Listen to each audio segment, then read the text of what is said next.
So ayan, sana magpares nga to silang dalawa para may motivation yung Laguna Banded natin na isa. Babae kasi yun eh. Bali dito yung pairing nila tatay tsaka anak, dito naman nanay tsaka anak.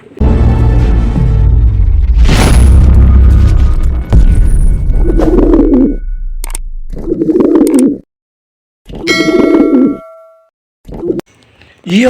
Shinobi Pigeon TV nagbabalik ulit for today's video. Mga kaninja at kalapatids, ay yung isa nating Laguna Banded ay paparisan natin para meron na rin siyang motivation para pagdating ng derby ay meron siyang motivation na umuwi dito sa ating loft. Tara, samahan niyo ko guys sa video ito. Let's go! Yun, welcome back sa Shinobi Pigeon TV. Mga kaninja at kalapatids, magandang araw po. Bale, ang video natin ngayon ay naisipan kong ipagpares si Laguna Banded natin dito sa kanyang tatay. Ayan no, hindi pa sila friends eh, kaya inaaway pa siya. Naisipan kong dito na rin sila ilagay kasi nga dito silang dalawa lang makakapagpares sila, kaysa kung doon ko sila ilalagay sa taas. Marami doon eh, halo-halo sila doon eh, so hindi makakapagpares. So bale, yung update natin dito, may dalawang itlog na dito. Ayan si Kak at yung nanay niya si Chubs, may dalawang itlog sila.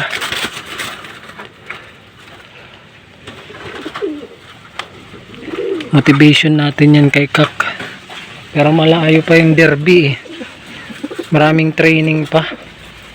Ano nangyayari dyan? Ay sus, ayun na naman, sumabit na naman yung paa. Wait, may ayusin natin yan. Uy, nahulog pa yung lock. So ayan, yan yung update dito. Dito naman may dalawang itlog, pero hindi natin yan bubuhayin eh. Pamimigay ko na lang yung itlog na yan kung sino yung may gusto na mga bata.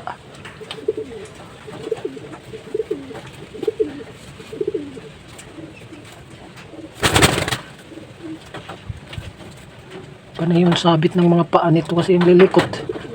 Ibisas ko nang inayos to. Ang lilikot. So ayan, sana magpares nga to silang dalawa para may motivation yung Laguna Banded natin na isa. Babae kasi yun eh. Bali dito yung pairing nila tatay tsaka anak, dito naman nanay tsaka anak. Kasi full sibling yan eh, si Kak at si yung isang Laguna natin.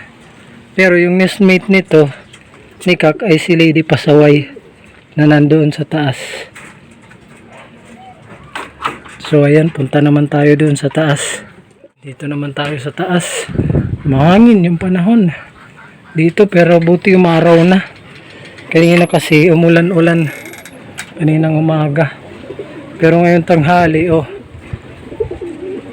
maaraw naman na, pero may mga ulap-ulap pa, mga kaulapan pa. Pero mahangin, kagaya kahapon mahangin din. So ayan, silipin natin mga warriors natin dito. Bali wala na akong breeder dito, puro flyer na to silang lahat. Kasi ngayon nag-iisang breeder natin na Kak, yung tatay nito manang-mana to, Kak din siya Pero ito yung pinakamabait ko na flyer, hindi to mailap. Namamaris na rin namamaris na, pwede na rin tong ilaban pag may motivation na siya. Mana sa tatay yung katawan, yung itsura, yung laki, barako din. So wala na tayong breeder dyan, pero si Sunog na namimilay-milay pa, hindi pa magaling, nilipat ko na dyan. Sacrifice tayo wala tayong mapaglagyan pag naka-order na tayo ng panibagong cage para mas lumuwang-luwang na to at may pwesto na sila sa kanilang mga pwesto kung may mga pares-pares na. Bali yung ilalagay ko na lang dito yung mga wala pang pares at mga bata. kumustahin natin si Lit at si Lady Pasaway. Ito sila, oh. Condition pa rin si Lit. Ito ang si Lit, hindi ko na in-entry sa Moto Cup fan race ng ng LGHC. Nagsimula na nung nakaraan na linggo. First lap nila ay Katbalogan. Kasi banded to ng Preba Hindi ko sasakripisyo to. Mas mabuting ilaro ko to dun sa niya, sa derby niya talaga. Pwede naman to ilaro pagtapos na ng derby, kapag siya, nag-survive siya sa derby. Doon pwede na nating ulitin to sa fan race.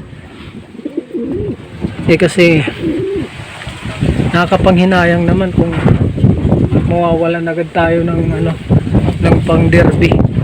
Pag oras na ng derby, wala na siya. Hanggang hanggang Naga City yata yung final nun ng Moto Cup fan race ng LGHC. 7 laps. Hanggang sa lang to, hanggang sa sprint lang to. Para na na rin siya, na training na rin siya ng North. Hanggang nga lang siya, San Sebastian. Di nakaabot ng Katbalogan. Pero malapit na lang din naman yun yung San Sebastian sa Katbalogan. So pwede na to i-training sa Santa Margarita. Maganyang, tapos Calbayog, tapos Allen Summer na. Yan yung kalagayan ng mga warriors natin na yan. Nagre-relax sila Ito yung panahon natin, mahangin-hangin. Ngayong hapon ay magpaparonda tayo. Namamaris na talaga to. Laking barako nito, mana sa tatay Pero mabait ko to siya, kasi oras ng pakain, siya talaga, pag tinawag ko talaga, sumasampa talaga doon sa dumadapo sa kamay mo. Kumpara naman dito sa ibang to na may ilap, yung ibang mga pasaway, ito sobrang ilap to Pero may to, magkasing dugo lang sila nito. Kasi yung full sibling nito, nanay naman nito. Pero yung tatay, ibang lahi naman. So ayan, maya naman mo ulit. More moments later. Yan, hapon na guys. At magpaparonda tayo ng ating mga warriors. Andito na nga yung mga warriors natin. Nakaronda position na. Ito yung panahon natin, maayos naman. Ito yung araw. Maaraw yung panahon natin. So pumili lang ako ng mga warriors na parorondahin, hindi lahat kapag hapon na. Kasi nga mga pasaway yung iba. So pinili ko lang yung mga hindi naman pasaway. Ayan, kawalan natin. So ayan na, nagliparan ng mga warriors natin para makapag-exercise sila sa hapon. Afternoon exercise nila yan. Ronda sa hapon. Andun sila. Maulap-ulap kalangitan. May kalat-kalat na kaulapan, pero hindi naman. Kaninang umaga umulan, pero umaraw din naman agad. Ayan yung mga warriors natin, tumataas na yung lipad. Paikot-ikot sila.